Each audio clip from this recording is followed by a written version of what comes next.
Sounds like pretty much taking care of that. Then roll call for us, Mayor. Okay. We will start this meeting with a moment of silence. You know, we still have so much going on in this world. The virus is still raging, and I'm so happy to see everybody here, and we are going to get through this. But let's just do a moment of silence and be thankful for where we are at this point.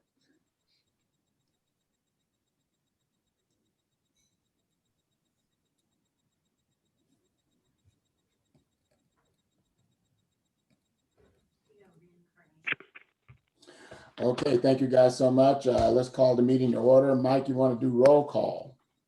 Sure, I'll follow up on the mayors here. So we have Councilor Platt. You can just raise your hand. I see you. Here. All right. Councilor Paulson. Where did I? There you go. I got you. Councilor Fender. Here.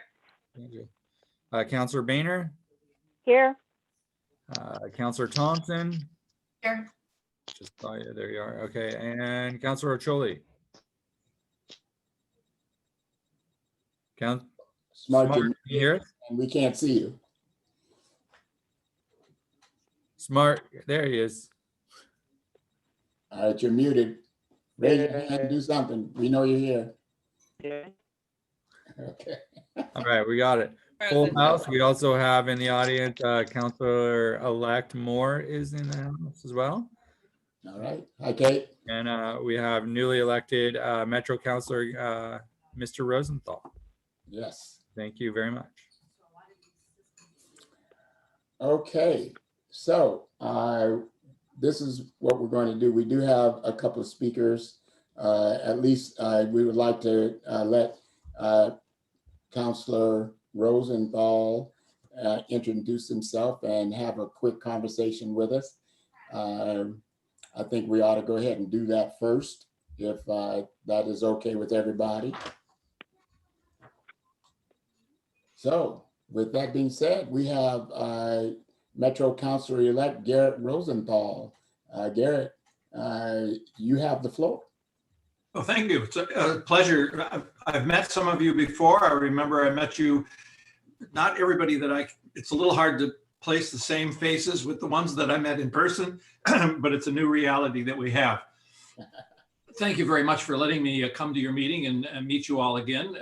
And I'll give you a brief description of sort of who I am and where I live. I live over down in the Norwood district, down on the other side of Tualatin. So I don't represent any particular city, but as a Metro Councilor, I believe I represent all the cities. And so I'm very interested in what the cities, what their priorities are. So my background is I've worked for a regional agency like Metro. I worked for the Council of Governments down in Eugene for, I think 7, 8 years. I was a director of water resources programs down there. We did some of the same things that Metro does, land use planning, resource planning. We didn't do solid waste. We did transportation planning as well. It's some ways similar, in some ways different. The real commonality is that a Metro government has to do things by coordination and collaboration. In other words, outreach and understanding what the various parts of the district need. So I ran because I've been an environmental consultant. So, and as I said to many people during the campaign, you know, I've worked on land use planning, I've worked on open space protection, I've worked on solid waste programs. So I've done a lot of the things that Metro does. You know, I have a lot to learn as well. So, you know, I've been a resident in the area since about 1991, but I've lived in Oregon since about 1961. So I'm a long-term resident, went to school here. And so I'm looking forward to it. Metro has a lot of things going in. As you know, some of the big heavy lifts are, of course, the parks and open space bonds. A lot of that's being taken care of regionally, and they're pretty far through the process. The other one is the housing bond and then the homeless services levy. Those things are big heavy lifts. They affect King City, probably not as much as, of course, they affect Tigard, Beaverton, and downtown Portland and Gresham, because I think the problems are a little less in some areas than others. So those are the big heavy lifts. And then from our area, one of the big concerns we all have is transportation. I don't think I've met anybody in this district who feels that we have all the adequate transportation connections that we need. But if you have a different opinion, I'd be glad to hear it. We have it all through the area in terms of east and west, from say Sherwood to Tualatin all the way over to Oregon City, as well as from Sherwood, Wilsonville, all the way north to Hillsborough, and then of course Highway 99W. So that's an issue that we all deal with. So that's basically the bottom line. I've been an environmental consultant, so I've worked on water resource issues, on ODOT issues, transportation issues. So I'm trying to bring that level of skill as well as sort of the ability to listen to people. I hope I'll listen to people, and I'll listen to all of you. I'll try and be open. Let me know what your concerns are. And I can't say that I'll always agree, but I will try and listen. Okay. Any questions or any comments? Well, I just want to say that what you've done so far, I know that you've reached out to most of the mayors in your district, and maybe by now you've talked to all of them. I know that Sherwood, Tualatin, Tigard, Durham, and myself, we have all had conversation with you, and we really appreciate that, to have that line of communication from the very beginning. Yes, we have a lot of things that we need to work on, but being able to communicate the way we have to begin with is a real benefit. So it's much appreciated. And I truly appreciate you coming to us and introducing yourself to the entire council. And we will be working on a lot of things together as we move forward. So I'll open it up to any questions that any of the councilors or might have of you. I'd like to say something, Mr. Rosenthal. I just wanted to echo what the mayor said. It meant a lot that you came before the election and introduced yourself and explained to the council why you were running. And I personally really appreciated that. And I thank you, because I think it's easy sometimes for our community to just be a second thought and just say, oh, well, that's just Tigard area, and get swallowed up into surrounding areas. But if we wanted to get in touch with you before you start at Metro, how can we communicate with you? Because the only email I have is your campaign address. I can give you my regular email address, or you can call, or I give you a cell phone number. Perfect. My regular go ahead. is GERRITTR. That's Gerritt R. Okay. At earthlink.net. Perfect. And my cell phone is 503-757-5166. And of course, I'll have a Metro email after, in early January. Perfect. Thank you. You're welcome. Now, Gerritt, when is the official swearing in for you? I think it's the 6th. Okay. I think I got an invitation for the virtual swearing in. I'll have to check my emails once again, but I do think I did get that, now that you mentioned the 6th. And then Mayor, make sure, I don't know if, because I'm sure many of us would like to attend and support you. So make sure and circulate that if it I will. I'll make sure. I'm sure I got an email to that effect, and I'll make sure that I forward it to all you councilors. Perfect. Yeah, I'm not sure how they can control how many people get to attend virtually for the swearing in, but yeah, if he's got I'm glad to hear that at least the mayors have gotten an invitation, because like I said, there's 7 mayors that have a stake in the game, and I want to be able to represent them. And I hope I can meet with you all a couple times a year, and with the mayors much more frequently. Okay. Well, we look forward to that, and it's much appreciated, and we will hit the ground running. So thank you so much for visiting with us, and you're welcome to stay. If not, I clearly understand the departure. All right. Mr. Mayor, Yes. I just wanted to say thank you to the candidate and now Councilor-elect. I really appreciate it as well. Having been around for a long time, it's really unusual, as my fellow councilor said, that candidates will come to smaller cities. Thank you. I'm sorry, who was making that comment? Because I didn't see it on my screen. I'm on the phone today. This is Councilor Beaner. Oh, okay, okay. That's why I didn't see it. Okay, thank you. All right, that sounds good. Well, thank you, Gerritt. Congratulations, Gerritt. Oh, do we have any other questions or I just want to comments? say, yeah, I just want to congratulate you. Okay, Yeah, same here. Congratulations. Thank you very much. okay. Thanks. And like I said, I hope to see you all. And if you have any particular concerns with Metro, you know, things that are going to rub you the wrong way, let me know, because communication is the most important thing. Absolutely. Thank you so much. All right. Have a good evening and a good meeting. I think I will leave. Okay, thank you. Okay, everybody will move on to open forum. We welcome public comment at this time. The council will be happy to receive your comment pertaining to items on the agenda, including questions, suggestions, complaints, and items for the future. Each person's time will be limited to 3 minutes. Do we have anyone? I think we had Mr. Myers was gonna speak. Is he on, Ronnie? Ronnie. I don't see him. No. Okay. And Any comments from anyone? You have 3 minutes. So anyone from the public that's in the audience, this is your opportunity to speak. You'll be given 3 minutes if you so desire. If you don't want to speak, you can always throw a question into the chat box and we'll try to address it as we go through the meeting. Okay. All right. Well, we're going to close the open. May I speak? Pardon me? May I? This is Viva Gaylor.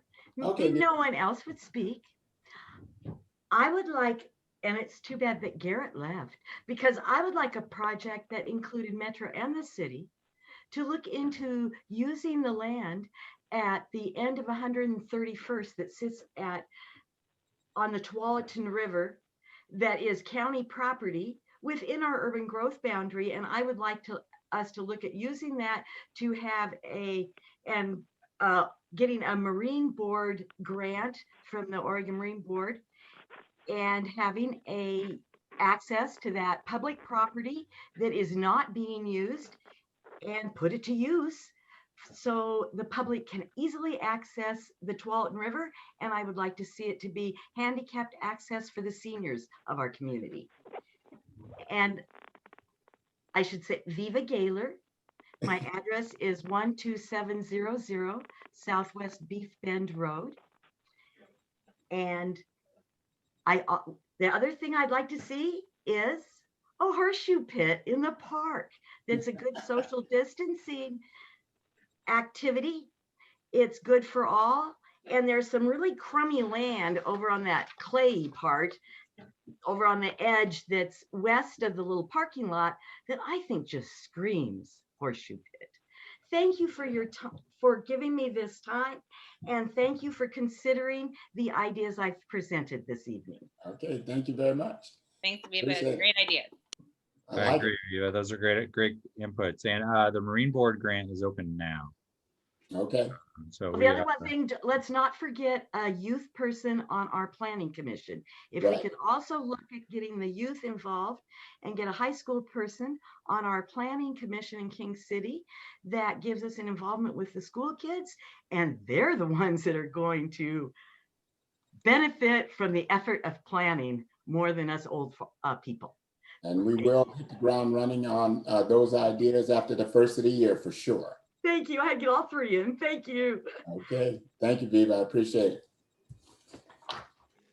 Okay, thank you so much. We don't have any unfinished business, so let's move right into number 7.1 ordinance 2020-2, the ordinance amending the City of King City Municipal Code, Chapter 15, Building and Construction. Mike, you're going to talk to that? Yeah, I can kind of address it really quick. Hang on, I kind of lost my meeting. So essentially, building codes over the last year has made some amendments In doing so, they put the onus of the enforcement of most of the building codes on the cities. Such items as like fences or retaining walls, simple things of that nature, they took out of their regulatory portion and left it up to the cities to enforce their own regulations, even portions of the fire code. So in doing so, for our building inspectors to actually do their job properly, the city needs to adopt its own building codes ordinance that's in line with the uniform building code. This allows our building inspectors to come onto the property, inspect, and do the jobs that we hire them to do to ensure that the houses meet the universal building code and the state building code. So what this ordinance does is it modifies our existing building code to ensure that we have compliance. It basically gives us the rights that we had before building codes made their amendment that restricted us from actually accessing and enforcing the rules. So this basically puts us back into the good graces of the building codes department, and it gives us the authorities to essentially run our building code department, as well as implement sections of the fire code in our code. I don't believe ours was updated since about 19, am I getting an echo? Since about 1999, I think is what Dave Flemings had said on the phone for when the last time it was updated. So what we did is we contracted with Claire Company to draft and go through and ensure that this provided them the abilities that they needed in order to enforce our building code and remain in accordance with state law. Okay. So there's a number of segments to this that basically it's a lot of dry material, but it brings us into compliance. Mike, I only have one question. It talks about the building official. There's a designee appointed by the city manager or city council as the designated building official. Who is that? So our building official is technically Dave Flemings, who's appointed by me for that position through contract with Claire. Our building inspector is Dave Willard. And then we have permit tech is Amy Fries. And then we have access to all the resources that Claire Company brings to the table as well. So if we need a mechanical specialist or an electrical specialist or something that, Dave Willard or Dave Fleming can't handle, then it gets shopped around the corporation. Okay, so Dave Fleming is a Claire representative. He works for Claire? That's correct. He's their principal in charge. Okay. Yeah, that was really, I saw the definition, but I wasn't really sure who that was. So, yeah, and so, I mean, just to give you some background, I didn't really have a lot of hands-on in this amendment. This was mostly worked on by Claire Company in coordination with Keith Leiden, our contract planner, to ensure that it was not going to offend the land use codes. And Ronnie put in some time and effort to ensure that this came to fruition. Okay. The only other question I have, when we talk about Claire, we have a contract with them and we've been using them for a long time. What's the contract duration for them? I mean, I don't recall having any conversation about a renewal of a contract with them, or what's the status of that? If I recall, I think we pushed it out to 2022 when our last conversation was. Because so it was usually like a 2-year. We would have renewed this year, but we knew it was going to take us at least 4 years to get through the planning efforts for master planning and transportation system planning, and getting to a point where we might consider bringing some of this work in-house. But right now, you and I think have done some of the calculations on what it would take to bring this type of service in-house, and I think we were running roughly about $1 million overhead and staff and Yeah, personnel and other incidentals. And so it's a difficult lift when right now we have no risk. You know, we have no risk. It's all reward. mhm, If we don't use them, we don't use them, and we don't get billed. If we do use them, we get billed, and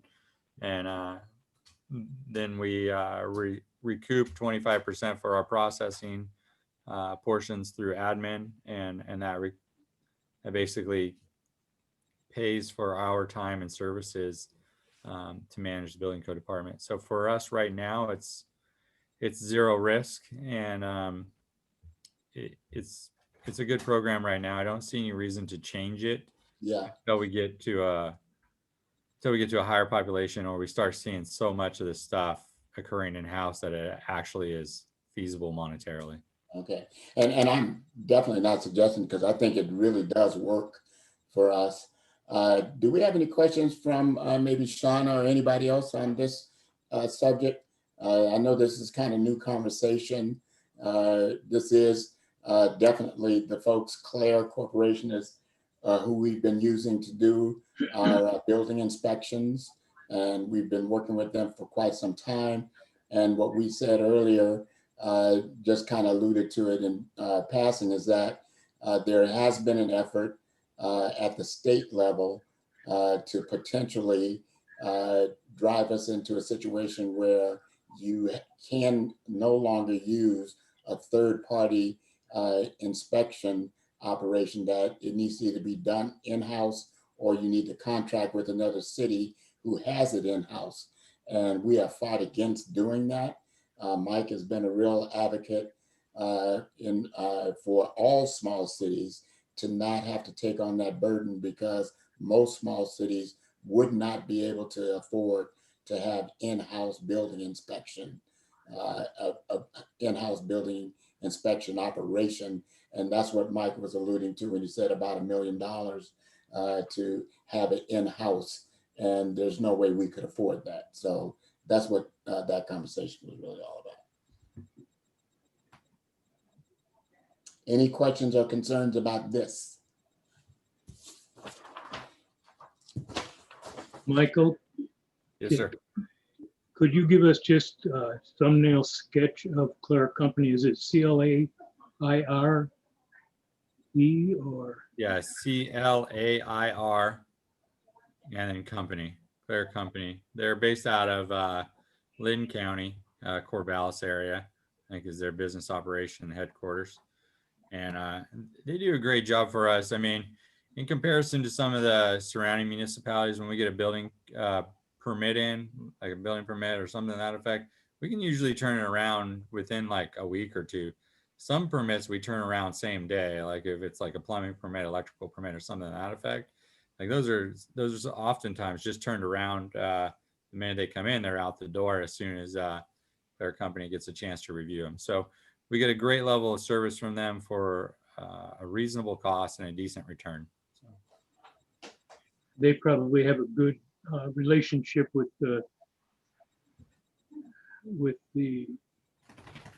all of the cities that they're handling. Yeah, they do in a multitude of cities. You know, I know that they do Damascus. I know that they have a couple coastal cities as well. They do, I think they were working on like Happy Valley and a few other spots. I can't remember their entire portfolio at this point in time, but I know they do a lot of the small cities between Corvallis and here and in the surrounding areas. Mike, what's the reasoning behind why is the state trying to make this change? So the state, okay, so the state's essentially trying to just streamline their responsibility. So they're, instead of putting it on the state's shoulders, what they're doing is saying, we're streamlining our responsibility, and that's this. If cities want to take it a step further, then they need to have their own ordinances in place that can allow them the like access to the property so that they can actually do the inspections, dealing with smaller items such as like retaining walls, fences, things that the state really doesn't care about, you Right. know, and but the city does, because it might have an impact on the neighbor, or it might have an impact on one of our infrastructure pieces. So the state just basically took out anything that they didn't care about, and they basically tossed it to the wayside and said, we don't need this, and it's not beneficial to the state. And so a lot of the cities, Hillsborough, a lot of the cities throughout the state then had to scramble to try to pass ordinances that retained their authorities to enforce the building code. Okay. But why do they care whether or not we use a third-party contractor? So that is a different issue altogether.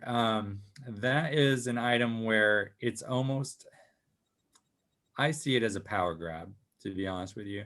I think the state wants to ensure that all building codes run through them. Therefore, all revenues, all permitting, everything else gets run through the state. And then it would be a state appointed building official, a state appointed building inspector. And in doing that, you would have to hire that person for that technical expertise.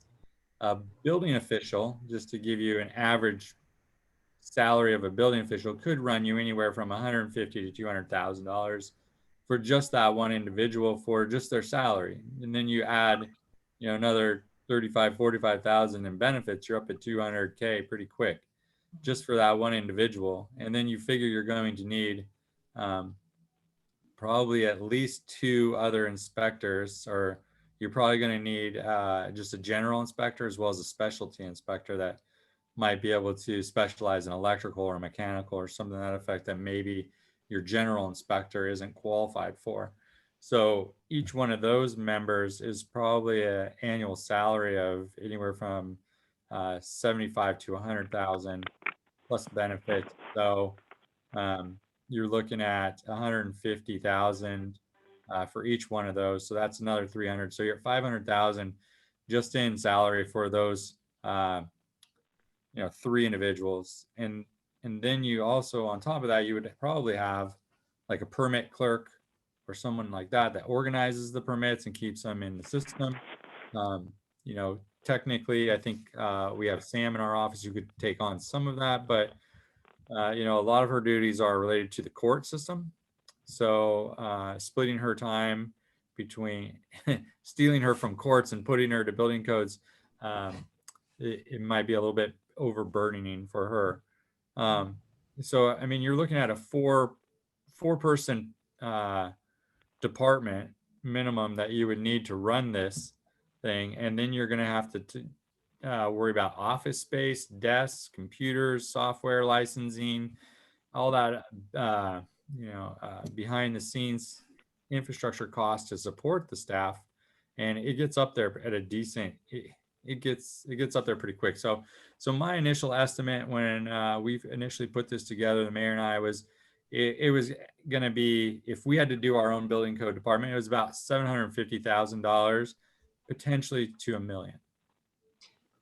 I can't imagine that King City could provide enough work to, employ someone full-time as a building inspector. Am I wrong on that? Well, it depends on the number of housing units that we that are built in a year, right? So if we had a sustainable number of units built in a given year, in any given year, then yeah, it's sustainable. To give you an idea, in 2016, we had about 70 units, and in that year, our building code department netted about $2 to $3 million in revenue, right? And then, of course, part of that is cost. So, the city's take out of that was about 25% of that number. So in a year like 2016, it's feasible. The problem is, after 2016, we really didn't have any buildable land left. Right. So the numbers of units built in 2017 were drastically less than 2016. And then 2018 again was drastically less than 2017.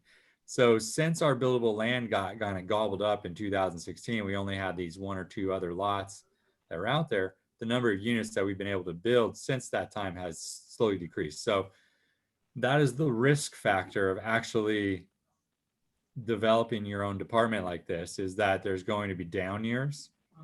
And so, you know, it's feast or famine, unfortunately. And that's the, you get to reap the rewards when it's a big building year, but then you have to suffer through the starvation years, you know? So that's why it's a lot easier and it's less risk for us if we just keep our contract going as is. And Mike, correct me if I'm wrong, the folks who were pushing this, they also kind of went down a path that said, well, you don't necessarily have to have your own, but you can contract with another city that does. Yeah. And if you contract, say, for instance, with Tigard or Tualatin or Hillsborough, who has their own permit department, inspection department like that, but that is a real detriment to the progress of getting these things done because of the priority and the workload that you would have to deal with if you are contracting with another city to get this stuff done. And it doesn't work well for us, in our opinion. The third party is dedicated to us. We will have staff to get this work done rather than sharing staff with another city. We don't see that as a viable option at all. Yeah, I think the mayor brings up a good point here is, you know, Tigard has their own building codes department. If we were to get pulled under Tigard again, well, we wouldn't see any of the revenue that we see. Like Clear Company gives us a 25% return on the revenue, and we use that to pay for some of our, you know, permit tech time, Sam's time at the front desk, Mira's time, some of Ronnie's time. That helps us in a major way. If we were to get to a sustainable point where we're seeing houses be developed at a clip that we could deem sustainable, then I would say we need to bring it in-house, because then we can put the revenues generated from those permits into kind of like a rainy day fund that might be able to carry us through to the next frame. So we have a lot of support against this idea from the League of Oregon Cities. They have worked with all small cities to try to prevent this from happening. So we do have support in order to prevent an elimination of use of third-party contractors on this. So I'm confident that we're going to be okay, but, you know, and I really don't even have a real grasp of why this was being pushed upon us in the first place, because none of it makes any sense for any of the small cities. Right. That was a thing. That's why we objected so strongly when this thing first came out. We're like, this doesn't, it was aimed solely at small cities, for one. And it would end up hurting only the cities that couldn't afford to have their own building code department and staff. And it was just, and all it did basically was force the cities to then contract with the state to hire state inspectors and state officials to do their work for them. And then at that point in time, we would not see the 25% return. All profits, all revenues, everything else would go straight to the state. And we would lose any sort of local control. And so King City, along with, I want to say, it was about 50 or 60 other municipalities, even small counties, had signed on, and we all objected to it. But of course, the larger cities and counties, they don't care because they have their own departments anyways.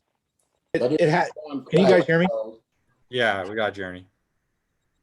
So a little bit of that, I know a little bit about this because this is what my wife does. But it had to do with the OARs and ORS that stated it was a state employee that needs to make building code decisions and not a contractor. Right. And so that was the big push, is they were trying to get that and not change the OARs. And so that's where the push was. Right, Okay. but the portion that they were using for that, it could also be applied to like your city engineer or your city public works department or city attorney and all the other things that cities contract for. So the ruling from the state attorney general, and I can't remember off the top of my head exactly what section of code it was, but it basically was saying what Ernie just mentioned is that the office needs to be, well, it was something about contracting public work to a third party, right? So it was like cities aren't allowed to contract to third parties for whatever work. And it was not just building code specific that they were referencing, but the building code department took that to mean that building codes could not be outsourced, essentially. Mm-hmm. And then at that point in time, all the other cities' arguments were, okay, well then does that mean we can't outsource public works, or we can't outsource engineering, or we can't outsource legal consultations? Like, where does the slippery slope end? If we're not allowed to contract for government services, then it seems like there'd be a whole lot of overhead and a lot more costs associated with the feasibility of government. That's right. And this was a really good example of how important an organization like the League of Oregon Cities is, with their legal team and the folks that represent us and help support us through these kinds of things. So, and it paid dividends. I mean, it's not settled yet, but the message is clear with the help of the League of Oregon Cities that small cities cannot afford to have this happen. So I think we're going to be okay on this. So any other questions related to building codes and things of that nature? Building inspections, I should say. So if we don't have any, then we'll need a motion. Mr. Mayor. Yes. Mike, this is a first reading. Oh. And then, so either Mike or I can read the title of the ordinance, and then the motion will be to push it into January meeting for the second reading and pass it, or Okay. consideration. Okay. So what we need to do though is we need to open it up for any public comment, right? Yeah. And since we have a relatively small group, we'll go through this pretty quickly. Is there anyone in the audience that would like to object to the ordinance 2020-02, an ordinance amending City of King City's Municipal Code, Chapter 15, regarding buildings and construction? Make sure you unmute yourself, please.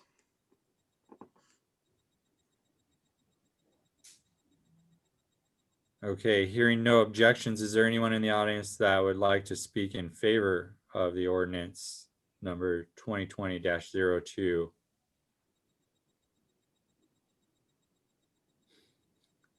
Besides Jamie's little one. He has very strong opinions about this ordinance. All right, well, hearing none, then I think it's safe to close the public hearing and conduct the first reading, Mayor. Okay. Who's going to do it, Mike or Ronnie? All right. I can go ahead and read it. It's just by title only. So first reading of ordinance number 2020-02, an ordinance amending City of King City Municipal Code, Chapter 15, building and construction.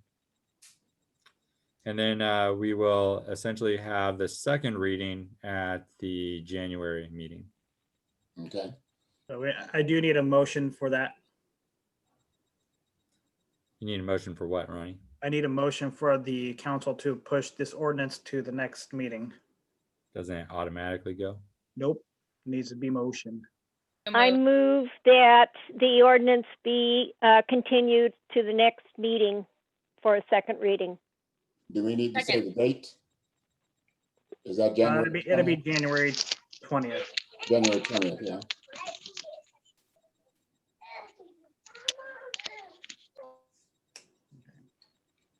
We have a second.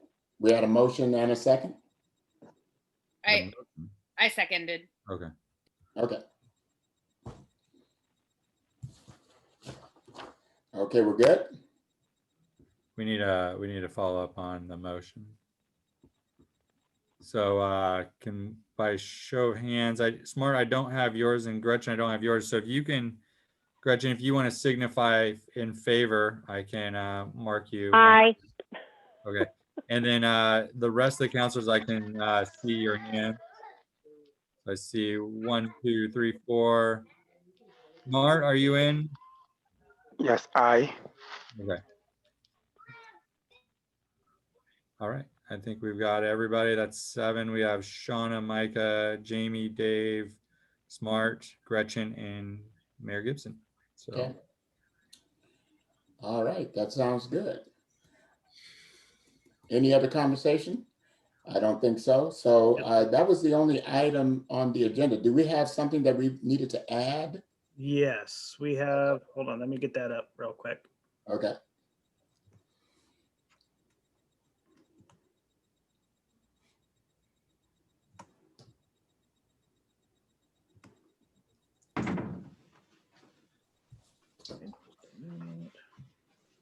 Trying to rearrange my screen here so I can.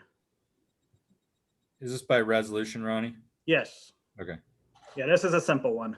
Yeah, it's essentially a resolution adopting the election results, if I'm not mistaken. Yeah, so a resolution accepting the canvass of the election voters from the November 3rd, 2020 general election for the City of King City Council positions for 3 at-large council positions.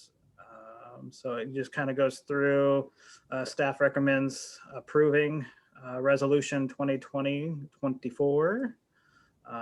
It states some of the ORSs that I have to do here.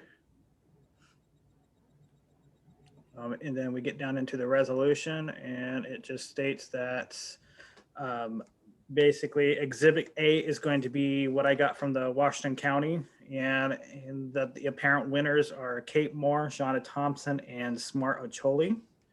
You guys can go ahead and read through this real quick if you want.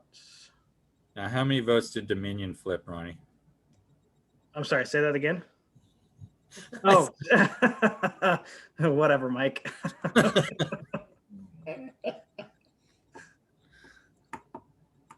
have to say that's what I like about this council, and it's easy to deal with. Okay. Thank God for that. Yeah. All right. So does anybody have any questions or concerns?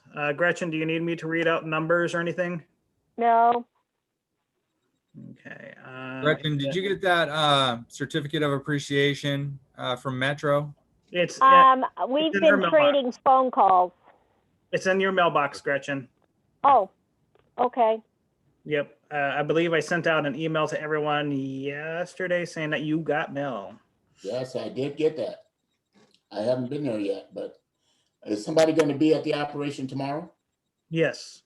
Okay, I'll stop by tomorrow. And then here's Exhibit A, and this is just stating that with the county signature, basically what the resolution says. And then the second or the third page here just states the precinct, total cast ballots.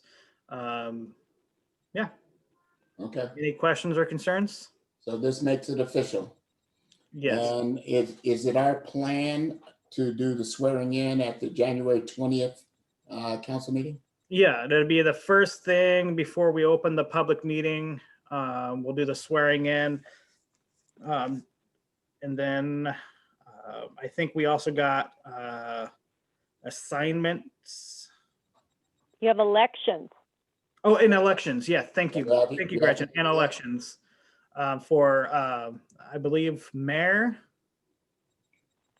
Is that correct? Are you? I don't have my paperwork in front of me, so I'm doing this off the top of my head. I think it's the mayor, the president, the financials, secretary, yeah, and treasurer. Yeah, it's all right. We'll do all that on the 20th. Correct. Okay, so we need a motion on this one? Yes, we do, please.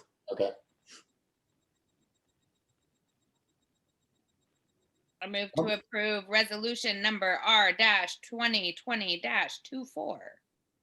Second.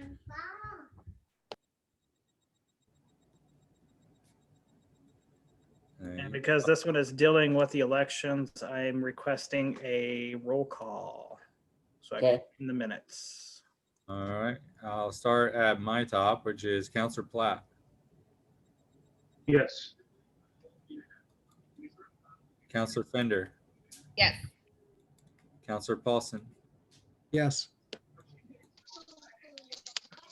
Counselor Thompson, Yes. Counselor Ocholi, Yes. and Counselor Boehner, Yes. and Mayor Gibson. Yes. That's unanimous acceptance. All right, so approved.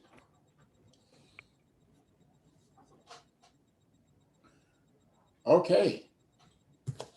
Well, let's go around the horn. Ernie? Unless there's anything else. Do we have to add anything else? Nope, that's it. Okay, all right. Okay, Ernie. All right, so I'm trying to think of where to start. There's been a lot of, I should be a fire chief for all the fires we've been putting out here lately, but Because I left. right? Yeah, I was wondering, do I get a pay bump for you being gone for a couple weeks? You should. Hey, Ernie, I can cancel all his future vacations if you like. No, I got a feeling that would run downhill to me anyway, but so I just chaired my last Washington County LEC, Law Enforcement Council meeting. So that was a fun year. I probably had the easiest year of all the chairs. I think I did 10 of 12 meetings virtually. So that was pretty easy. And it's the first time I think the bank account went up, that we didn't spend any money on lunches. So it was, I left on a good note. Ernie, excuse me, just one minute. Randy, can we go to full screen? We don't need the share screen up there. Okay, thanks. Sorry, Ernie. And I'm trying to think of what else we got going on. We're still in a holding pattern with sergeant's position. Hopefully we'll have that taken care of by the end of the week. And then we should be back on a little better staffing wise, and scheduling will be a little bit easier and not as much overtime. And Mike, I'm trying to think if I remember it. There's been so much going on, I'm going to forget some stuff. And honestly, I don't even know what I can talk about what happened last week. So, There's so much stuff. It's hard to keep track of. I'm with you. I was gonna say, Ernie, do you want to update us on the excitement? Would that be the shutting? No, I got a head shake, so never mind. Shut the building down. Tough, but we got that taken care of, so everybody's good. We're all happy about that, and so we're kind of back doing business as close to normal as our new normal is. And for those of you that didn't hear, we had a COVID incident ourselves, Jamie. I was not talking about that. I was talking about the Edgewater home. That's all. Oh, the Edgewater home, yeah. Oh, the Edgewater home. Well, I can't tell you about the Edgewater home. Is that we did take a criminal action. Good. Did it get charged? Was it taken up by the DA's office? Did they charge it? You know what? I don't think I've heard back on that yet. They're so far behind. I mean, right. I'm sure. I mean, if you look at stuff now, I mean, they're since COVID started. I think the latest thing I heard is they're literally right now 2 years behind by everything. Yeah, it's that's crazy. Been done. Mm-hmm. And so I'm assuming there'll be a lot of cases that end up getting tossed, but they're they're doing some trials out in the new Washington County Convention Center.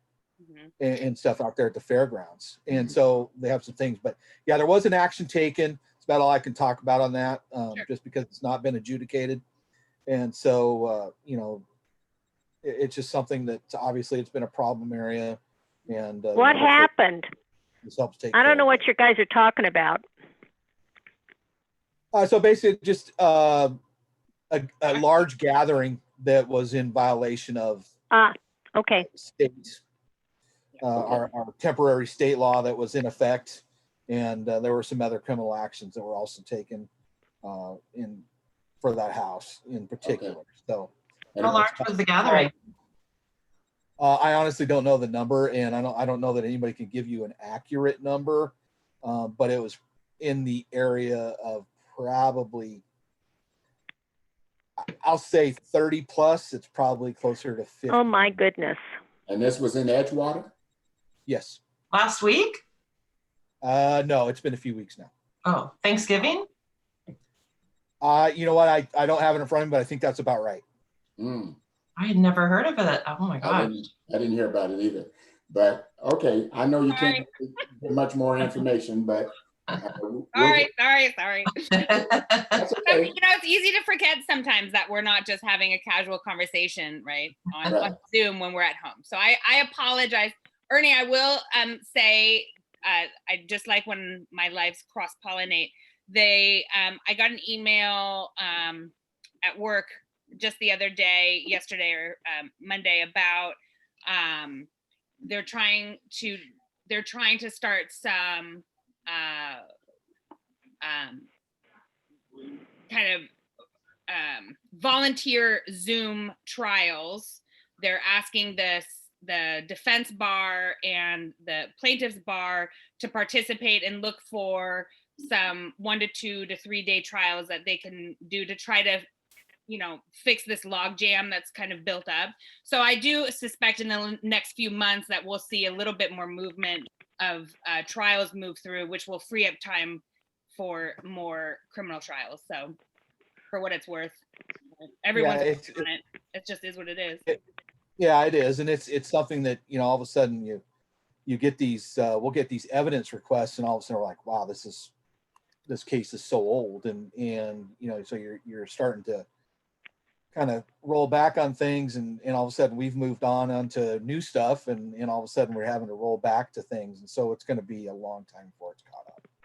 So just real quickly on the positive test that we have, we don't divulge who the individual is because of privacy issues, but we did have a positive test within the team, and it's been dealt with, and it looks like the most important thing is that the individual is going to be okay. And the building was closed down immediately and thoroughly sanitized. And we kept everybody out for the prescribed period of time before we let anybody back in the building. So the most important thing about this conversation is that the individual is going to be okay. So we want you guys to know that, but we did have our first and hopefully our last positive test within the staff. And don't get shell shocked on that bill that's coming in for that cleaning. I don't care about it. It needed to be done. So, it was me that said to have it done. So if anybody wants to yell, you can yell at me. All right. You won't get any yelling from me because it was very important to get it done.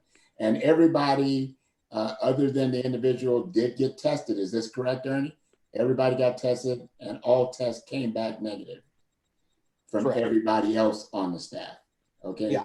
That's important for everybody to know. Okay. So Ernie, do you have anything else? That's about it for me. Hopefully I'll have some more in the next meeting. Okay. All right. Mike? Well, let's see. I've been gone, as you know, but in my absence, Ernie's been putting out the fires. And done a fine job. Yeah, so holding down the fort in my absence. I heard a few stories when I was out of some massive headaches that occurred. Took on a couple of conference calls here and there just to try to keep up with things involving the master plan, the transportation system plan, a couple other little smaller items, just trying to just keep up on stuff with DLCD, our project with the 2001-2003 House bill. We just have a lot of code work, and that's where our focus is right now, and a lot of getting the public involvement pieces put together before we launch on the master plan, so that we can have a productive public engagement session in that as well. If you're not aware, due to the COVID situation, they, you know, the stakeholders advisory committees that we had originally anticipated having, those were crossed out of the scope by the contracting groups. And so, you know, it's an unfortunate situation where we don't necessarily have now a community advisory committee, but we do have stakeholder interviews. So the consultants are supposed to call a series of folks that picked at random, or, you know, provided, like we provided names of those people that were on our stakeholders group through our concept plan, as well as the names of people who have expressed interest or were on mailing lists. They also have the list of people who have responded to the survey if they asked to be involved at a later date. So the consultants will go through those lists and try to get some feedback from folks throughout the area. There will also be lots of opportunities for public engagement throughout the process. The TSP itself, the Transportation System Plan, is projected to be finished in June, or by the end of June, and then it'll be kind of sitting in limbo, waiting for the master plan to catch up. And so the master plan schedule is scheduled for completion by December of 21. So hopefully by the end of December, by the latest January 2022, we should have a master plan and a transportation system plan for King City and the expansion area. Some of the other things we're working on are water, coordinating on where we're going to be able to get water from to service the area. The mayor and I were on a call with Willamette Water Supply. Just, was it last week, Mayor, or was it the week before? No, it was Monday a week ago. Okay. And so we had sat down and sat in on a conference with them and discussed how we were going to deal with water in that area. Now, Tigard believes that they're going to be able to provide water for that area. In that meeting, we found out that Tigard had actually pursued the same delivery mechanism that we were pursuing. So that's kind of good news. It means that we're going down the right path and looking at the same spots and same potential connections. So what Willamette Water Supply asked us to do is make sure we coordinate with Tigard. They don't care who's running that. They just want to make sure that we coordinate so that we don't end up with two T's at the same location. Mm-hmm. I think it's definitely feasible. I think it's also feasible that we take a run off of 150th and just follow Beef Bend down with the 16-inch water main that's there, and then loop it up Roy Rogers and connect to their system. I think there's multiple ways that we can make this system work, and it can be beneficial to all. We had a coordination meeting between ourselves, Clean Water Services, Tigard, and Washington County to discuss the potential for coordinating for sanitary, stormwater, water services, transportation, likes that, dealing with both of, all three of our transportation system planning efforts, all three of our master planning efforts for the expansion areas. We also had an ODOT meeting. Our ODOT project manager, Talia Jacobson, is taking another position. So there was a swap there on our TSP. But I think we're in pretty good hands. There may be a little bit of catch up, but we'll be all right. And then beyond that, we just had our typical project management meetings with the master plan. And all the fun things you get to do on vacation. That's about it. And Mike, I don't know if you saw the email that I forwarded you from the mayor of North Plains, Mayor Terry Linehan, and they did their transportation system plan. But this past November in the election, they also passed a 3 cents a gallon gas tax but they incorporated that in their transportation system plan. And they put out information in conjunction with the transportation system plan that spelled out very specifically where those funds were going to go and what roads they were going to repair and improve with that gas tax funding that was going to be coming in. And with all that's going on, with all the issues of taxing and all of these things, the transportation package and everything, it passed. And Mayor Linehan really believes the reason it passed because it was so well spelled out in the transportation system plan and the public outreach that talked about it at the same time. When you talk about improving roads and repairing streets and doing all those things and the future, it really was the reason that they were able to pass that gas tax. So I'm bringing that up because I think it's a very unique way for us to think about the possibility of incorporating that in our transportation system plan. But it's worth exploring and it's worth talking about. And I was excited to get that information. So I did forward that to you, Mike, so you can take a look at what they did. That's a great, I saw that pass and I was like, dang it. They can pass one, but we can't pass the 3-cent one and it doesn't even affect our residents. So yeah, I did see that. Hopefully we can work to get something like that put on the ballot in the short run and also possibly the long run if we don't succeed. So. Right. No, I think it's worth really exploring whether or not we can attach it to the transportation system plan, similar to the way they did it. So Mike, you have anything else? Welcome back.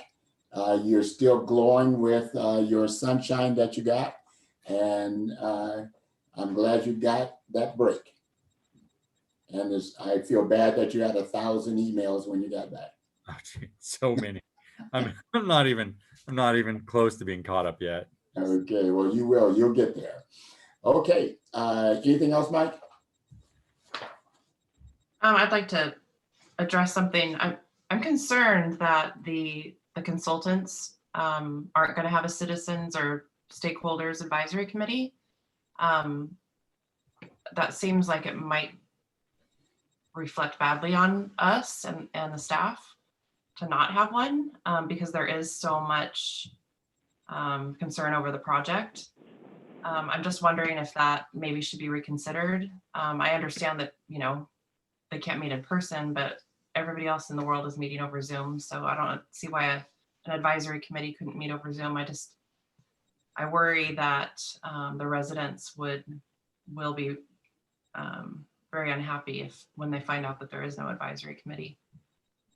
Yeah, we've already, I think maybe you were on some of the email chains that I've sent back to some of the folks that have asked that. And as you can see, they wanted to be on those committees and they wanted us to have those committees. You know, unfortunately, I don't have control of the budgets in these projects. The TSP project is an ODOT budget run grant. So they basically have project control and they basically dictated that we weren't going to do a stakeholder committee for this particular item. The master planning piece, we do have a little extra money for COVID related outreach. But again, it was a matter of what's feasible within the budget that we have, what are our constraints and what can we do? When you have a committee like that, you're basically doubling down on the effort that you have for committee related time and reducing the opportunity for full public outlook as well as public open houses. So it's kind of a juggling match. It would be nice if we had like your citizen advisory committee and your technical advisory committee. In a lot of ways, you're getting the same input that you would using the public forum input as you are going to get from the stakeholders. And then your technical advisory committee is still there providing the analytical data points. I don't know if that really answers your question. I know it doesn't solve the problem, The answer to your question is we just didn't have the budget for it. Well, I Is think Mike, if oh, that's the case, then we should definitely let everyone know that, Right. because people might be really mad.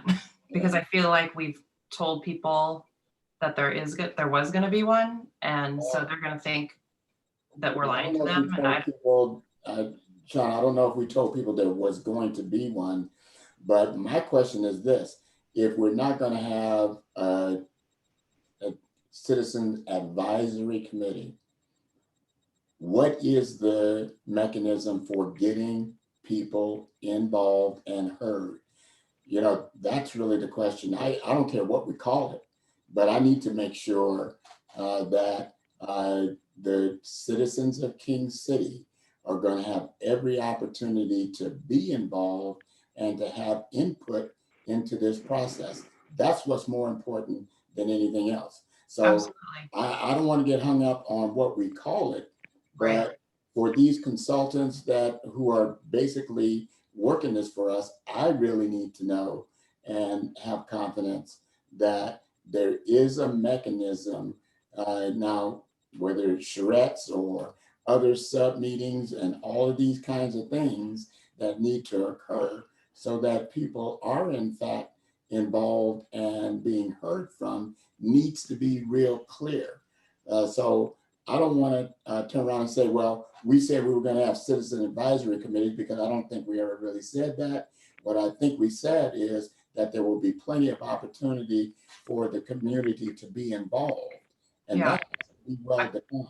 Yeah, I agree. And Mike did say that the consultants are going to make phone calls to some of these people that have identified themselves as being interested in being part of the process.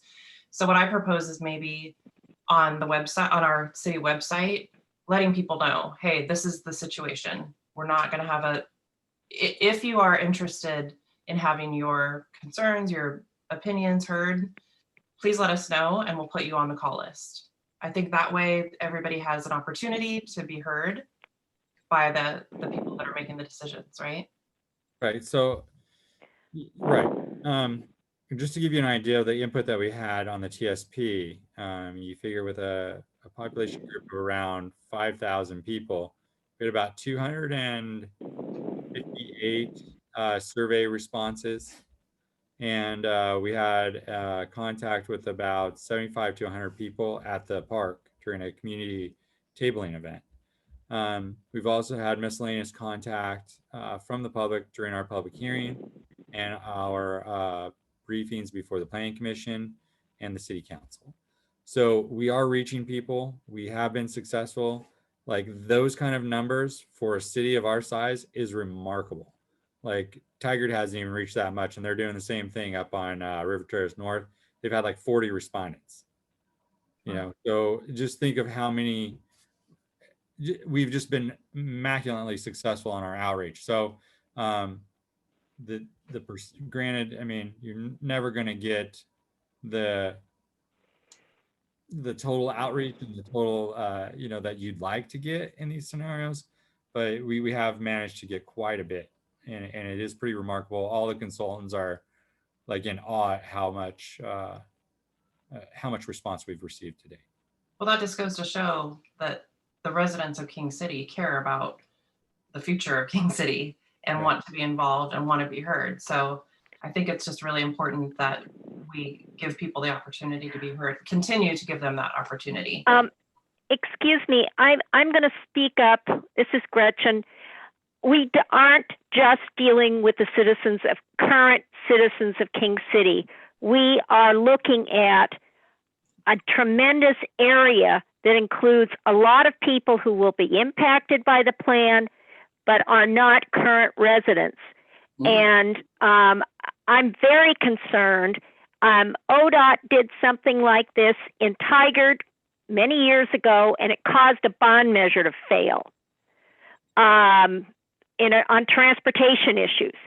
I'm very concerned. We've got to figure out a way to get people who are not current residents of the city to feel they have a genuine voice. And Mr. Mayor, I think we need to figure out how to do a charrette and get a mailing to every single one of those people who are not current residents of the city.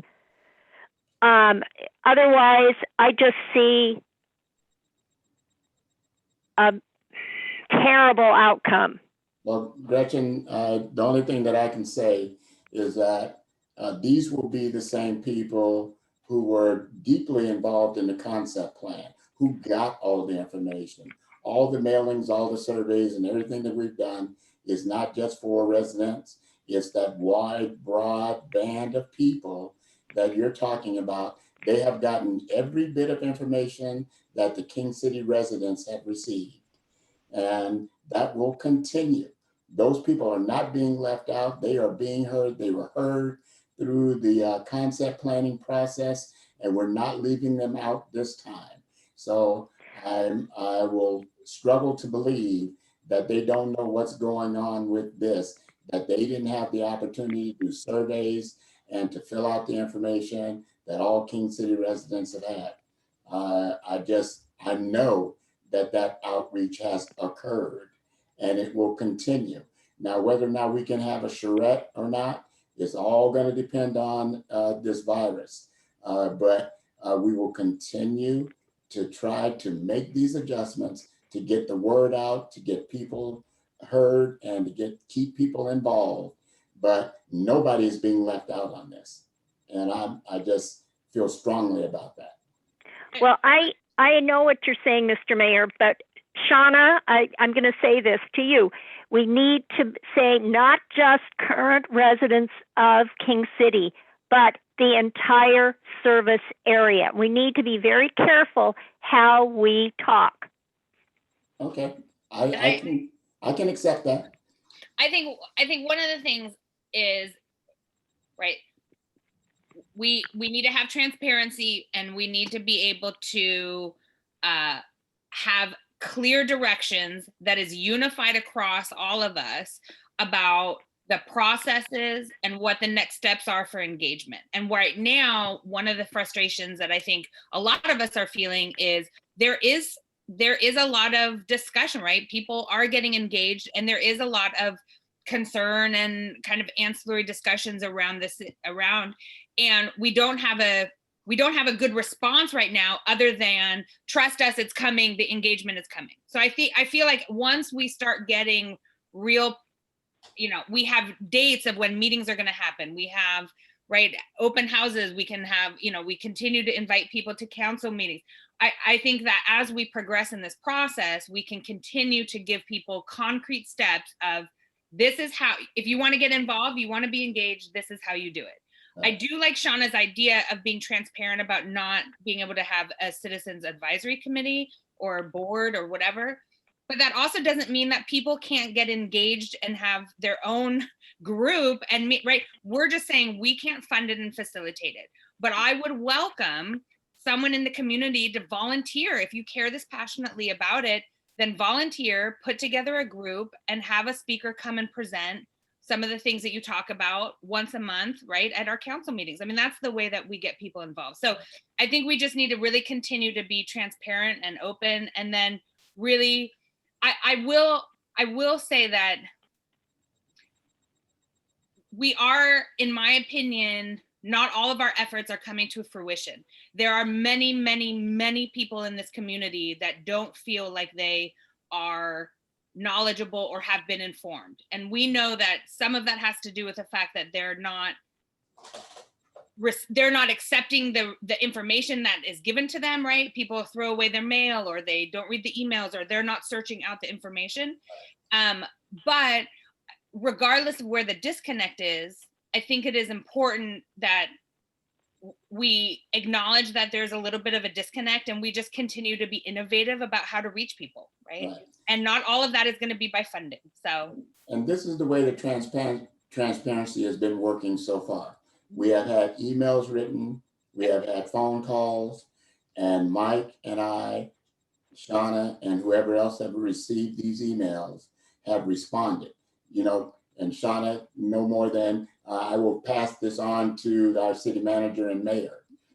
Mike has responded to every one of those emails, giving people information on how this process is working. when I have a phone call associated with an email, I have called every one of those people and had a conversation with them about this process. That's the kind of transparency that is necessary. That's what we're talking about doing. Yeah. If I receive an email with no phone number, I respond to them and said, I would love to have a conversation with you if you are comfortable providing your phone number. Here is mine. Right. Some of them respond, some of them don't. Many of them, we guided them toward the planning commission meeting that had the update on the TSP. And many of them did participate in that, which was very, very important. So look, I think everybody needs to understand that these are not normal times. We are still in a bind with the virus. That will continue. Do we need to make some adjustments as a result of it? Yes, we do. And we know that. And it would be wonderful to have a charrette. It would be wonderful to have person to person with people sitting around a table talking about this. We don't have that benefit. We will utilize Zoom and virtual to the best of our ability. But Mike, I need to make sure that this team of consultants understand that there's still a feeling out there that people don't know enough. Why that is, we're going to have to figure that out. So there's so much information out there right now. The problem is that they think that we're about to start construction and we're nowhere near it. We've got another year, if not 2 years of planning operations before we even break ground. And people are thinking we're going out there tomorrow to build a road through their yard. And it's just simply not the truth. Mhm. And so, it's a constant battle against misinformation, false information. We have a long ways to go. We have a lot of alternatives to look through and see what the best routes are. And people just need to give the process time to work out. And, I understand being involved in your community and getting involved in the planning process. That's perfect. And the planning commission is the ideal opportunity for that. You're going to get your voice heard. You're going to have a public body that's going to be making recommendations. They're going to be looking through the documents. They're going to be coming up with goals and principles. All that is going to happen on a public forum in the planning commission. Planning commission will end up rendering a recommendation that will come to the council. But we have 12 months more of public involvement, and people want answers today when, frankly, they haven't done the work yet. They're just gathering the public input first, So we have to gather, what are the primary goals that the public wants to see, and we have to structure these in a way that we don't get that. No, not in my backyard. No, it's never happening. Instead, what can we do to make it better for you? What can we do to improve this? Because the growth is coming. There's no denying that there's growth coming. So how do we accommodate the growth and make sure that the people in the community are proud of their community? And when you get a group of folks who their first and only answer is no matter what, that makes it really darn hard to get constructive feedback and do something that's going to benefit everybody if that's the only answer. And so what you see, Shauna, with those emails are the people that have emailed so far are in that no matter what category. And no matter what information we feed them, their instinct or reaction is going to be no matter what. Because they're not looking for there's a group of people that aren't looking for information. They simply want the answer and outcome to be changed. So they don't have genuine, right? It's a information gathering tactic, but actually it's completely disingenuous. But I do don't like your answer. I do. We've got people aside. I think there are people that are genuinely confused. There is a lot of information. I think some people are really confused on what's pertinent, right? And we're so used to things just being spoon-fed and distilled to us that I think a lot of people are impatient and panicking because they think it's happening tomorrow. And I get that. I just think, again, right, the Edgewater HOA debacle where it got, this got all connected into that, created a lot of misinformation and right, we know some of the other aspects of where misinformation is coming from. So I think we just all have to continue to be streamlined, focused, get back people, funneling people to the appropriate places, but also, right, I think also it will ease up a little as we have concrete steps that people can take for engagement, right? And that's coming. We're just not there yet, right? Yeah. My expectation is this, that there should not be any doubt now what the steps are, okay? That has to be clear. If it's not, if we don't have a single page document that can spell out what these steps are, where we are right now, what's coming in January, what's coming in June, and so on, then I think that needs to happen. When somebody can pick up a piece of paper or look at a website and look at the link that says these are the steps that are being taken, these are the steps where your input is necessary, and so on, then we haven't gotten the information out to the best of our ability. And I know that's coming. That needs to occur. Mr. Mayor, I received a copy of the concept plan process going on for North River Terrace. Yes, And I found that to be very clear, concise, easily readable. And I think we should be asking our consultants to produce something just like that. Yeah, Sooner rather than later. I just ran and got my copy of it. It was an insert in the Tigard Life newspaper. I saw it too. Have you seen it, Mike? Yeah. Oh yeah, and so I thought that was really helpful. Project schedule, summer 2020 kickoff, early fall 2020 preliminary analysis. That would be super helpful for King City residents and future King City residents. Correct me if I'm wrong, but isn't the timeline up on the TSP website? I think so. I remember off the top of my head. I think what's cool about this, and I know it costs money to mail things out, is that not everybody wants to go to the website, or not everybody will go to the website, but you send out something like this, it's in color, it's glossy, it really gets your attention, and you read it. And it really summarized the timeline in a really concise way. And I think it would be really helpful, and it might be worth spending the money on it. But I don't know if we have a budget for it. Well, we're going to talk more about this, but I've seen it happen both ways. We have sent out information, we have mailed out, and I have talked to neighbors and they say they didn't see it, or I didn't get it, or they just didn't pay any attention to it. So we're always going to battle that. The people who want to know, the people who want to be involved are going to read this information. We have run articles in the Regal Courier about all of these things. And lo and behold, I can talk to somebody tomorrow and they said, well, I don't know what you're talking about. I didn't see it, That's the Regal Courier. Yeah, I mean, that's the reality. I agree with that flyer was nice. It was absolutely nice. Yeah. But we will continue to find what works to make sure that people know what the next steps are. I know some people read the links online, others don't. Some want a hard copy, but we're trying to capture it all, and I'm sure that we will.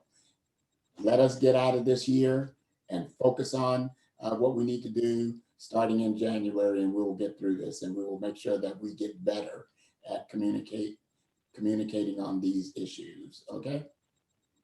We will. We can't do anything less than that, okay? Sounds good. All right, so I think Mike finished up. Shauna, you had the floor. Do you have any other update? Were you able to attend any of the elected essential? Yeah. Okay. Yeah, I attended. Give us an update on that? Sure. Yeah, happy to. I attended the League of Oregon Cities Elected Essentials training on Friday. That was interesting. It was informative. I'm assuming everybody else maybe has done it already. I'm not sure if everybody does it, but it's great for newly elected officials for sure. A lot of good information on, just how to be a good team member and ethics and all that good stuff. And then today, right before this meeting, I attended the president's, the League of Oregon Cities President's Roundtable, like regional roundtable. Right. With Jake Boone. Sorry? With Jake Boone. Maybe. I don't know. There were a lot of people Yeah, on Jake it. Boone is the president, so I think that's what it was. And yes, him. Is he the one with the big beard? Like Yes. the mayor of Cottage Grove or something? That's Jake. Yeah. He's the city councilor. Okay, yeah. He's a funny guy. Anyway, it started at 5 and our meeting was at 5:30, so I didn't really get to stay for too long, but yeah, just kind of getting my feet wet and learning more about how everything works. Okay. All right. Sounds good. Thank you so much. Anything else?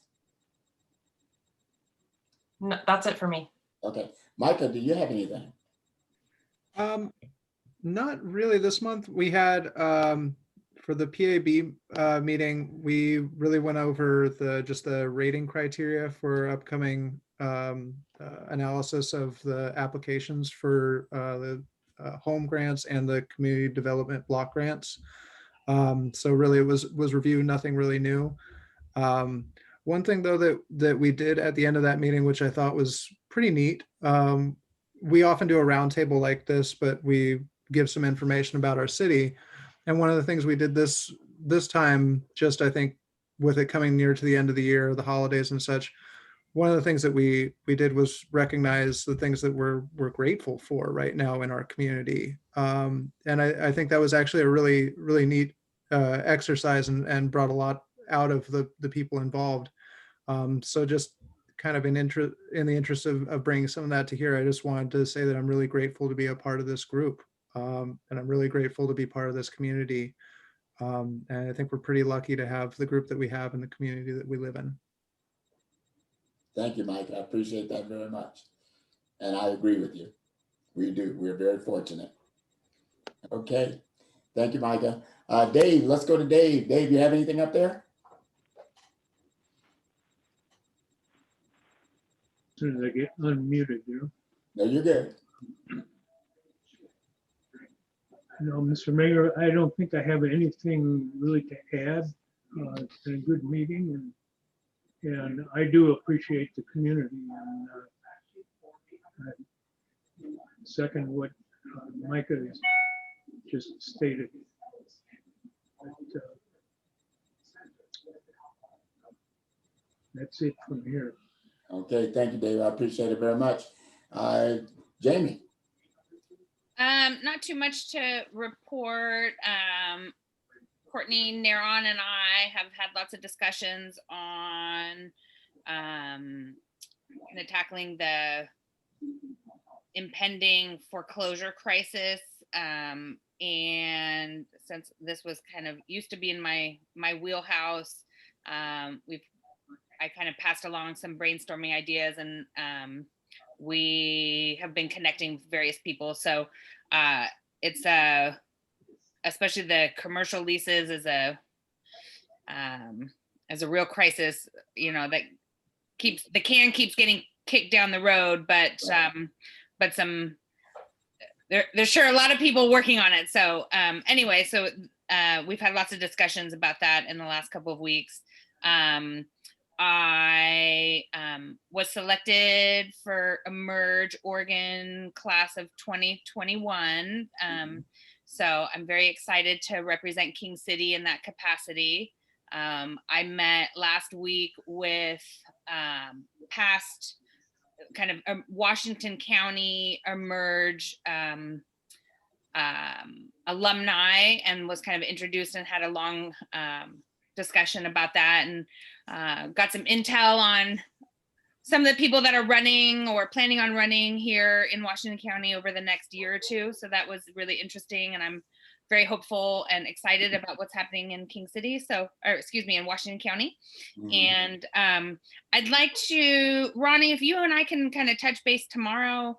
My calendar as far as kind of King City appointment meetings has been very quiet. So I just want to, can you and I talk tomorrow and make sure that I'm getting all the information that I need, because it's a quiet time of year, right? December's always, it's either on fire or there's nothing happening. But why don't I give you a call tomorrow? Are you talking about your subcommittees or? Correct. Yeah. Okay. There just hasn't been any I haven't heard a whole kind lot of from any them. events, but I just want to make sure that that none are falling through the crack. So I'll circle back I with you. I believe I sent one to you yesterday. Okay. To you and Shauna, and I think it was LOC.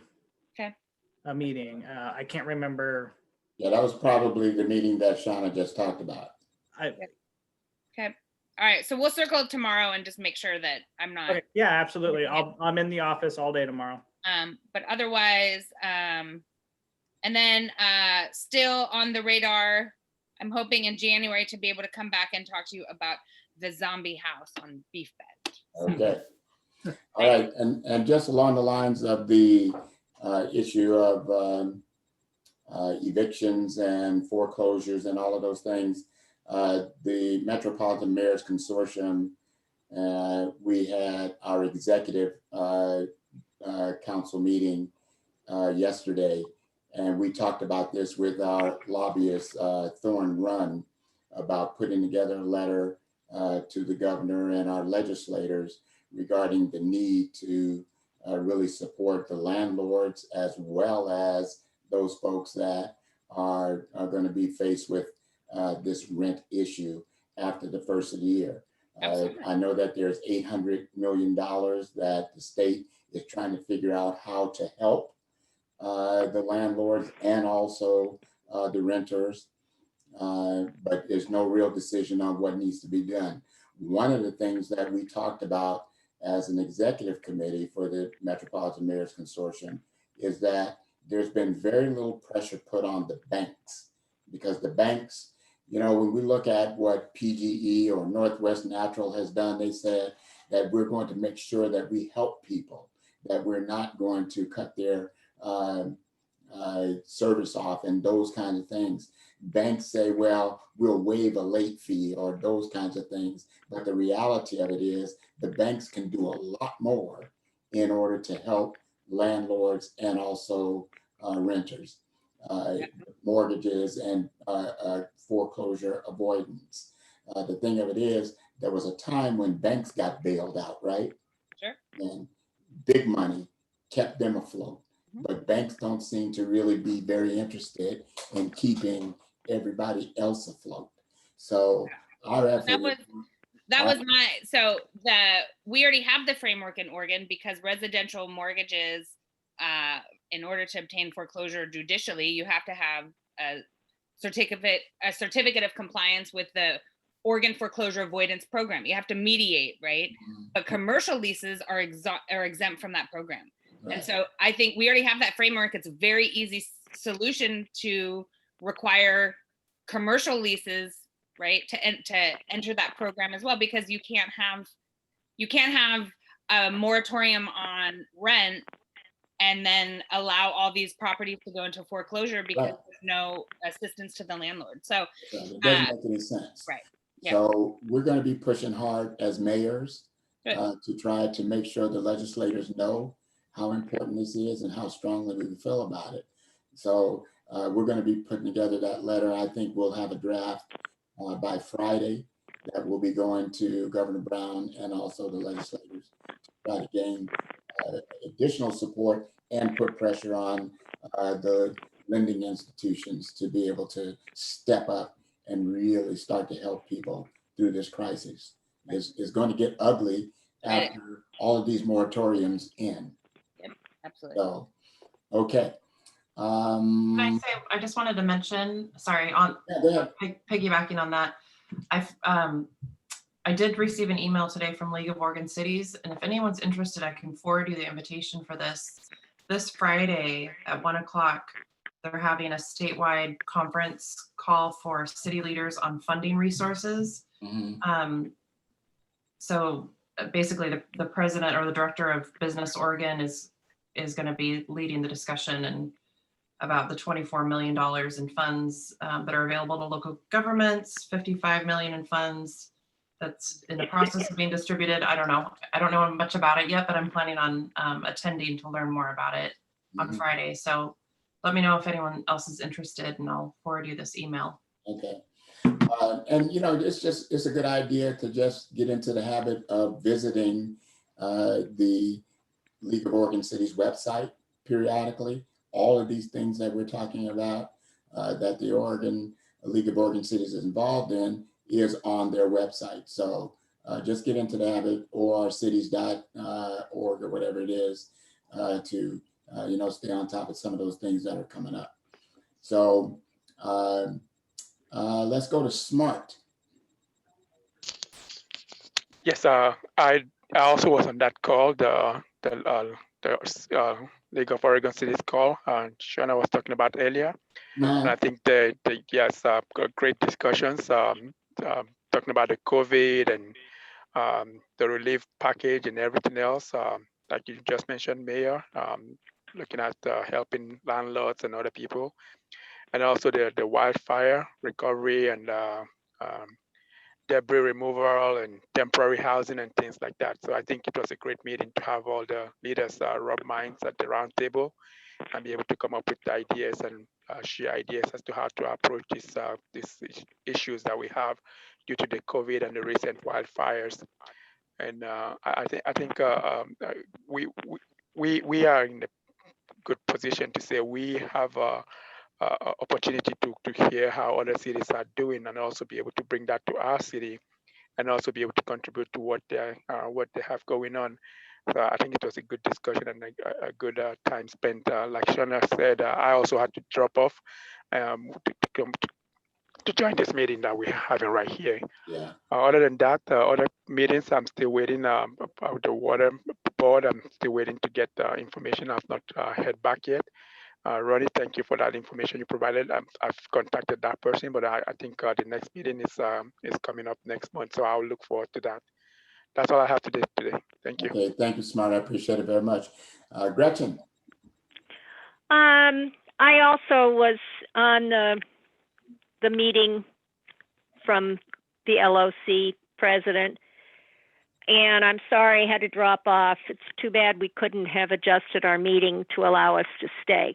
But as you know, this is my last meeting, and I want to thank the entire city for giving me the opportunity to serve on the city council, and to update you on where I'm going. I'm hoping to take a position on the planning commission, because I happen to know there's one that's opening up. But I've been elected to the steering committee for CCI. That's the central group for all of the CPOs in Washington County. And I am on two subcommittees, the code update subcommittee and the communication subcommittee. I've already had 4 meetings this month relating to those committees. And just an FYI, Mr. Mayor, the issue, we had a CCI meeting last night, and the issue of the expansion came up. So I'm just letting you know. I intend to continue being active with CPO 4K, hopefully be appointed to the Planning Commission to continue trying to help the process as we move forward. And thank you to everyone that I've served with over the past 4 years. Okay, Gretchen. Well, I just want to say thank you for everything that you've done for the city of King City. You've been a very, very vitally important part of this council, and I appreciate your energy, your commitment, and your passion for everything that you've done for us. And I know that you will continue to serve, and I appreciate your desire to be on the planning commission and everything else that you're going to be involved in. I think we will all benefit from it. So I will tell you one thing, Mr. Mayor. I can't write right now. Literally cannot write at all. And so it's going to be very hard for me to fill out the form. Okay. Well, we'll have to figure that out, you know, see Okay. what you Thank you. do. Okay, so thank you, Gretchen, for everything that you've done. I appreciate it very much. So, Been a pleasure, Gretchen. Okay. anybody else? Well, this is our last meeting of 2020, and it's been a grind. It's been a real grind. But you know what? What made it better is for us to be able to do what we're doing. And we persevere. You know, we know that we still have a lot of work ahead of us. We know that we have a lot that we need to fix. We need to be better at what we are doing. I abide by the theory that if you're not getting better, you're getting worse. So we got to find a way to be better. We can't be complacent. We have a lot that is going to be in front of us in 2021. And I'm confident that we can do it. And the only reason I feel that way is that I'm confident that we can do it together, and we will do it together. We won't always see eye to eye, we never have, but you know what we do? We work together as a team, and this team can accomplish anything. I'm very, very confident of that. It's about what we do, and there's no I in team. We're going to do it together. And I appreciate you guys. I appreciate the energy and the dedication that you guys have to do this. You know, all of you, with the exception of Dave and I, we are old. You guys are young, you have families, you have jobs, you have full-time work that you must do in order to, you know, to live your lives, and to take the time out to do this for one reason and one reason only. You want King City to be the best it can be. And I truly respect that, and I appreciate that. And it may get even busier next year. You know, many of you are going to be taking on responsibilities that is aside from this monthly meeting. And we're going to really have to figure out how to get a lot of things done. We now have a seat at every table. We do. And that needs to continue. Our voices are being heard. I still won't feel comfortable until we are sure that our community knows what's going on, and they know how important it is for this growth opportunity that is before us. We got to get off the dime and stop talking about Fisher Road and start talking about the beauty of this clean slate city that we are about to build. And that's what it is. It's a clean slate with so many opportunities and so many unique things that we can build into the growth of this city. And we're bogged down by Fisher Road. We're bogged down by this one thing that everybody wants to talk about, when in reality, I want to hear about what it looks like when we have a new town center and a new shopping, thriving, places to eat, places to walk, places to have recreation, and all of those things that is in the future of this city. And we'll get there. It is so much to feel good about, but we aren't there yet. I have yet to have somebody step forward and say, wow, I am so excited about the way this city is going to be in the future, and where we can shop and where we can eat and where we can bike and walk and all of those things that this growth opportunity represents. We're not there yet, and I'm not going to be satisfied until we can figure out how to get people to feel that and to be part of that. And we have to do it. We got to find a way to have people feeling good about this opportunity. But I'm confident that this is the right team to get it done. And I just love what every one of you represents for the city of King City. King City is fortunate to have you guys leading us into the future. So happy holidays, Merry Christmas, Happy New Year. And we still can't have any of those wild 40-member parties. You know, let's try to keep it quiet, keep it slow, Right. keep it together.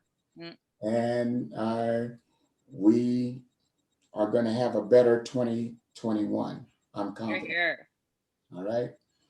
So Mayor, just for Gretchen, because Gretchen I know is not on Zoom. So Gretchen Smart wrote to everyone and said, thank you for your service and all you have contributed to King City. And Kate Moore says, thank you, Gretchen, exclamation point. So just so you're aware. Thank you. No. Thank you. okay, do we have anything from anyone else? I Thank you, just wanted guys. to let everyone know I put the link into the presentation from the Planning Commission. If you want to Okay. follow that over, you'll be able to see the double. There's like 2 timelines in there.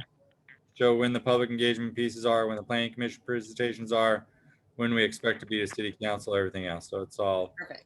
on there. The website's up running and it's informational. So. Okay. Thank you, guys. Appreciate you. Have a wonderful evening and a wonderful close to 2020. Need a motion to close? Bye, everyone. Oh, yeah. Thank you, We forgot to everybody. do that last. Happy Well, holidays. we do need a Adjourn. motion to close. Move to We can't adjourn. Move close. to adjourn. So I got Shauna and Jamie.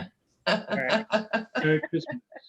Merry Christmas, everyone. Have a good Merry Christmas. Happy New Year. Merry Happy Christmas. Hanukkah. Happy New Year. All right. Happy Mike, New can I Year. share it? Is this presentation online, Mike? Yeah, it's on the King I mean, if City I take- CSP website. Hi, Annie. Oh, Yeah, it's, we're getting Annie. Hey, Annie, KingCityTSP.org. reserve your calendar for Don't July, hold on, July 27th. Did you say July 27th? I'm sorry, January. Reserve your calendar for January 27th for the Planning Commission meeting. Fabulous. We'll probably work on goals and just kind of get community input on those aspects of the transportation system plan. Are we gonna have a William? Are we gonna have a executive session at our January meeting as well, Executive, what do you mean? or like a closed session? Can we do that to do our goals and our you know? The goals are done in a workshop. That's what I mean, like a work, yeah, an executive. Don't we Yeah, call so it- that, I believe that's gonna be in February. There's too much to do in January. Okay. So the state gets really frustrated at people who have a lot of executive sessions. Right. Yeah, yeah. Right. But you can do like work sessions stuff. Well, we got to do the swearing ins and we have to do the election. So that's Right. going to occupy quite a bit of time for the January 20th session. Work session, right? Yeah, So we'll do work our session. work session in February. Now, before we go, I have one quick question that popped into my poor little pea brain. Is there anything preventing us from doing swearing ins virtually? No, the state of Oregon does not care how you do them, just as long as you do them. Okay. And that can be, technically, we could have done it today. But the terms don't start until January 1. No. I'm not Hey, need a suggesting. little pomp and circumstance too. We don't want to be. No. Yeah. I just want to make sure that we're okay Oh yeah, doing it yeah, virtually. we're good. I think I was sworn in on Zoom. I think you were. Okay. All right. So, All right. and Shauna and Smart, you guys will be officially sworn in on January 20th. Yay. Hooray. All right, you guys. Good night, everyone. All right. Good All right. night. Bye, everyone. Thank you. Thank you. Bye. Stay safe.